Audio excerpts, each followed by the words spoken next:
Perkenalkan, nama saya Liani, CGP Angkatan 11 dari SMA Negeri 1 Madang Suku 1. Di kesempatan ini, saya ditemani Kepala Sekolah saya, Bapak Dr. Sutarjo SPD MM, akan melakukan wawancara untuk memenuhi tugas modul 3.1 tentang pengambilan keputusan berbasis nilai kebajikan.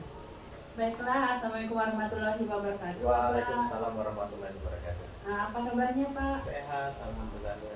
Ya, saya ucapkan terima kasih karena Bapak sudah bisa meluangkan waktu untuk saya mewawancarai Bapak. Nah, di sini Pak ya, langsung saja Pak ya, saya akan bertanya kepada Bapak. Baik Bapak, langsung saja Pak ya, ini pada pertanyaan yang pertama. Bagaimana Pak cara Bapak untuk mengidentifikasi kasus-kasus di sekolah yang berkenaan dengan dilema etika? Oke. Biasanya kasus-kasus itu saya dapatkan dari staf khusus yang memberikan informasi kepada saya. Dilema etika itu biasanya kedatangan anak terlambat ke sekolah, tetapi dia tetap mau masuk ke sekolah. Kasus-kasus yang lain misalnya seperti perkelahian anak karena hal-hal yang seperti itu. Pertanyaan kedua nih Pak, bagaimana nih cara Bapak untuk mengambil keputusan yang mana di situ ada nilai-nilai yang sama-sama benar dan nilai-nilai yang mengandung kebajikan? Ya, terima kasih Pak Yani. Jadi untuk mengambil keputusan dari masalah tersebut ya, saya mengumpulkan staf-staf atau beberapa guru yang saya anggap bisa berdiskusi untuk memecahkan masalah tersebut. Kemudian kami diskusikan bersama, mengambil suatu kesimpulan, kita pertimbangkan baik buruknya, lalu kita putuskan. Ini Pak, ada pertanyaan yang ketiga nih, langkah-langkah yang Bapak terapkan selama ini itu seperti apa ya Pak? Banyak langkah-langkah yang kita lakukan dalam pengambil keputusan. Yang pertama adalah kumpulkan informasi-informasi berkenaan dengan masalah tersebut. Kemudian yang kedua, identifikasi permasalahan. Yang ketiga adalah pertimbangkan baik buruknya permasalahan tersebut. Kemudian yang keempat, diskusikan dengan rekan-rekan kita, tim yang ada di sekolah ini. Kemudian baru buatlah keputusan tersebut. Yang terakhir adalah kita merencanakan untuk pengambilan keputusan yang terbaik. Ini ada pertanyaan yang keempat nih Pak ya.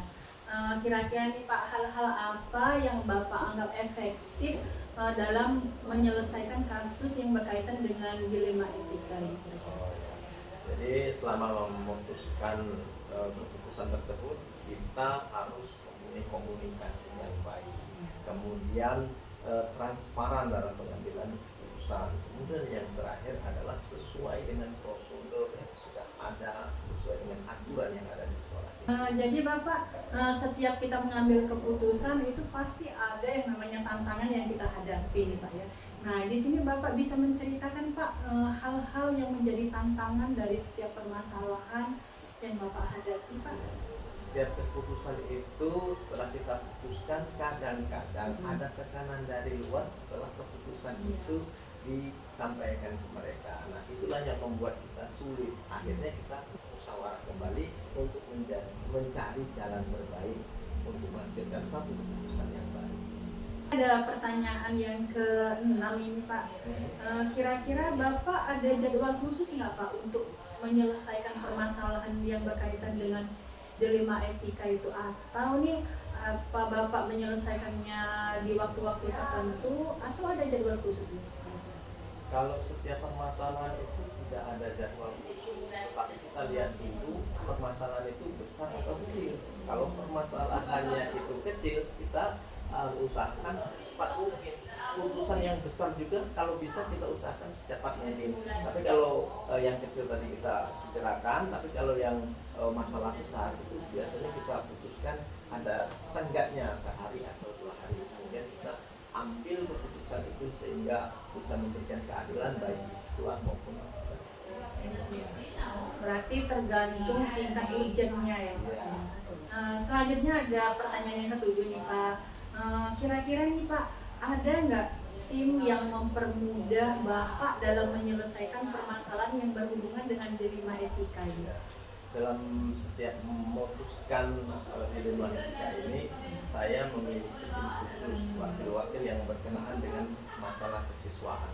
Kemudian kita juga berkonsultasi dengan komite, kemudian juga keterlibatan komunikasi yang baik antar warga sekolah untuk pendidikan. Hebat sekali Pak sistemnya. Nah di sini ada pertanyaan terakhir nih Pak. Pertanyaan terakhir saya nih, dari sekian banyak permasalahan yang Bapak paparkan tadi, kira-kira pelajaran yang bisa dipetik apa itu? Pertanyaan yang terakhir, terima kasih Bu El. Jadi pelajaran yang bisa saya petik bahwa setiap memutuskan permasalahan itu harus butuh komunikasi yang baik, kemudian keterbukaan dan dukungan moral dari para warga sekolah yang ada di sini. Yang jelas sesuai dengan aturan-aturan yang sudah kita laksanakan, yang baik yang sudah kita laksanakan di sekolah. Baik Pak, karena itu tadi pertanyaan terakhir, maka dari itu saya mengucapkan banyak terima kasih karena Bapak sudah berkenan untuk saya wawancarai. Semoga apa yang Bapak sampaikan tadi bisa menjadi pembelajaran juga untuk saya. Ya. Ya, saya akhiri ya Pak ya. Assalamualaikum warahmatullahi wabarakatuh. Waalaikumsalam warahmatullahi wabarakatuh. Itu dia hasil dari wawancara saya bersama Bapak Dr. Sutarjo SPDMN selaku Kepala SMA Negeri 1 Madang Suku 1.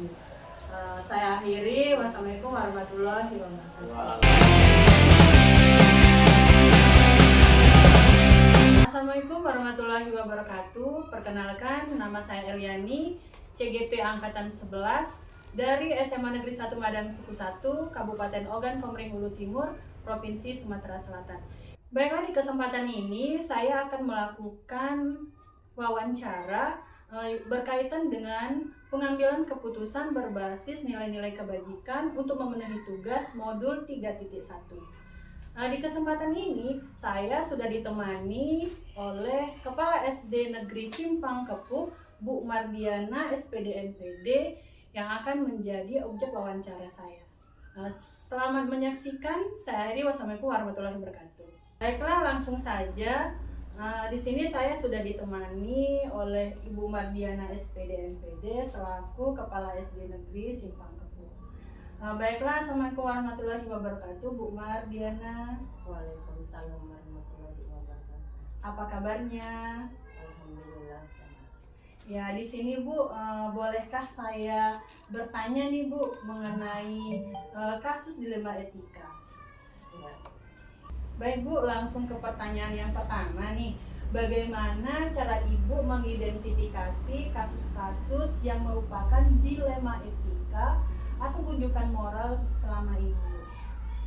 Kami bisa tahu jika ada dilema etika ketika ada situasi dan di mana kepentingan atau nilai-nilai bertentangan.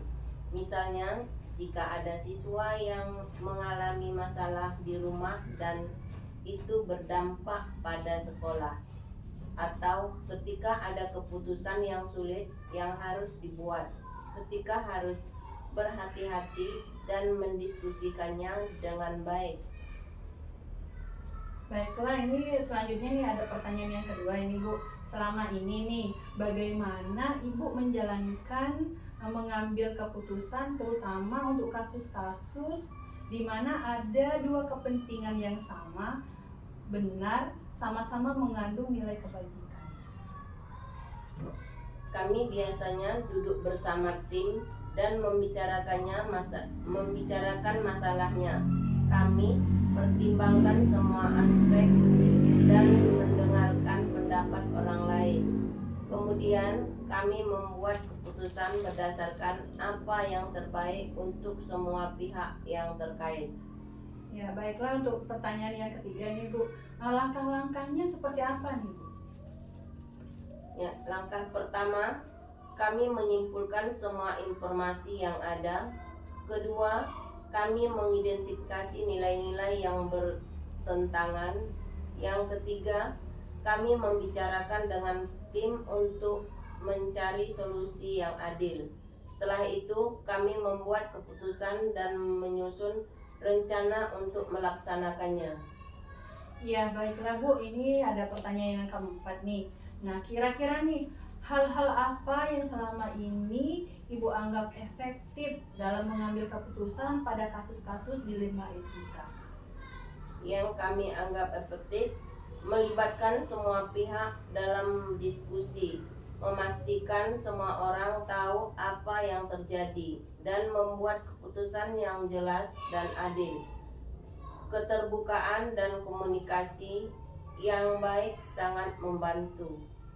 Ya, baiklah Bu, ini ada pertanyaan yang kelima nih. Ini banyak sekali Bu pertanyaannya.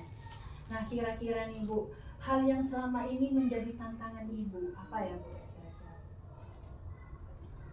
Ya, yang menjadi tantangannya termasuk menghadapi tekanan dan berbagai pihak, kesulitan memuaskan semua orang, dan membuat keputusan yang tepat ketika ada banyak faktor yang harus dipertimbangkan.